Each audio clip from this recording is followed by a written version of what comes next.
ایک بدمست شرابی نے ایک حق پرست عقلمند کا گریبان پکڑ لیا اور تماچے مارے۔ اس نیک آدمی نے خاموشی سے مار کھائی اور اف تک نہ کی۔ کسی نے اس سے کہا کہ تو نے ہاتھ میں چوڑیاں تو نہیں پہن رکھی تھی، ایسے بدتمیز کا منہ کیوں نہ توڑا؟ اس نیک سیرت آدمی نے جواب دیا کہ بھائی وہ تو رند تھا، لیکن میں تو ہوشیار تھا۔ ایک ہوشیار سے یہ توقع کیوں کہ وہ ایک رند سے دست و گریبان پکڑ ہو جائے۔ ایک دفعہ میں بلخ سے چند شامیوں کے ساتھ سفر پر روانہ ہوا۔ ان دنوں قزاق اکثر قافلوں کو لوٹ لیتے تھے اور ہمیں بھی راستے میں ہر لیز قزاقوں کے حملے کا ڈر تھا۔ ہمارے رہبری اور نگہبانی ایک قوی بحثہ نوجوان کر رہا تھا۔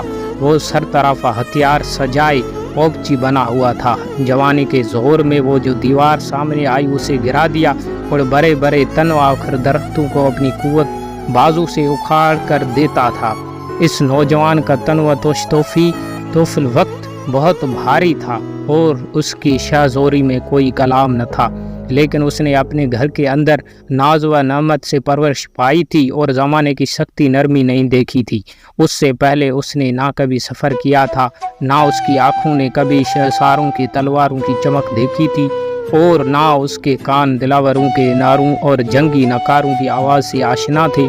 آسنائے سفر میں یکایک ایک چٹان کے پیچھے سے دو قزاق نمودار ہوئے۔ ایک کے ہاتھ میں لکڑی اور دوسرے کے ہاتھ میں موگری تھی۔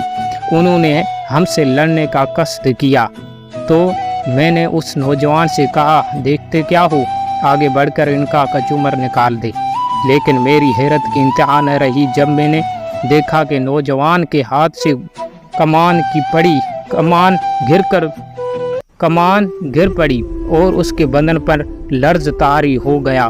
ناچار ہم نے اپنا مال و اسباب اور ہتھیار قزاقوں کے حوالے کیے اور اپنی جان بچائی۔ ایک صاحب کہہ رہے تھے ڈاکہ ڈالنا غیبت کرنے سے نسبت کم درجے کا گناہ ہے۔ میں نے ان کی بات سن کر سمجھا کہ مذاق کر رہے ہیں، لیکن جب انہیں اپنے قول میں سنجیدہ پایا تو پوچھا اے صاحب یہ آپ کیا فرما رہے ہیں؟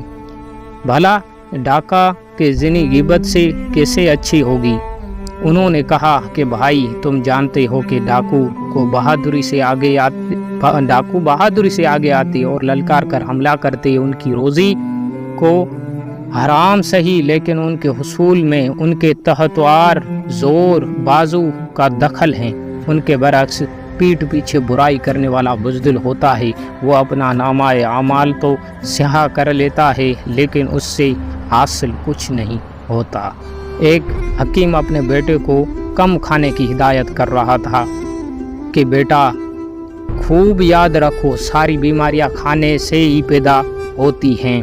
بیٹے نے کہا بھجان یہ تو صحیح ہے، لیکن بھوک سے بھی تو آدمی مر ہی جاتا ہے، اس لیے لوگ کہتے ہیں کہ کھاتے پیتے مر جانا بھوکے پیاسے جینے سے 1000 درجہ بہتر ہے۔ باپ نے کہا بیٹا اعتدال سے کام لینا چاہیے، کھاؤ پیو مگر لٹاؤ اڑاؤ نہیں۔ ایک دفعہ حضرت معروف کرکی کے ہاں ایک مہمان آیا۔ یہ شخص نہایت ضعیف العمر تھا اور طرح طرح کے عوارض میں مبتلا تھا۔ اس پر متزادیہ کی نہایت درشت مزاج اور چچڑا تھا۔ رات بھر کراہتا رہتا تھا اور لوگوں کو ستاتا رہتا تھا۔ اس کی بدمزاجی اور آزاری سے تنگ آ کر مخلوق خدا نے اس سے راو گریز اختیار کر لی تھی۔ ہاں اگر کوئی شخص چین بجین ہوئے بغیر دن رات اس کی خدمت میں کمر بستہ تھا تو وہ معروف کرکی تھے۔ وہ بوڑھے مہمان کے آرام کی خاطر ساری رات جاگتے رہتے۔ اس طرح ان کو کوئی راتیں مسلسل جاگتے ہوئے گزر گئی۔ ایک رات تھوڑی دیر کے لیے ان کی آنکھ کھل گئی۔ بوڑھے نے فوراً کوسنا شروع کر دیا اور متکبر فریبی مکار دین فروش غرض جو منہ میں آیا کہہ ڈالا۔ حضرت معروف کرکی نے نہایت تأمل سے ان کی بات سنی اور کوئی جواب نہ دیا، لیکن ان کی اہلیہ کو اس مہمان کی بکواس پسند نہ آئی اور انہوں نے معروف سے کہا کہ یہ بوڑھا سخت کمینہ اور احسان فراموش ہیں۔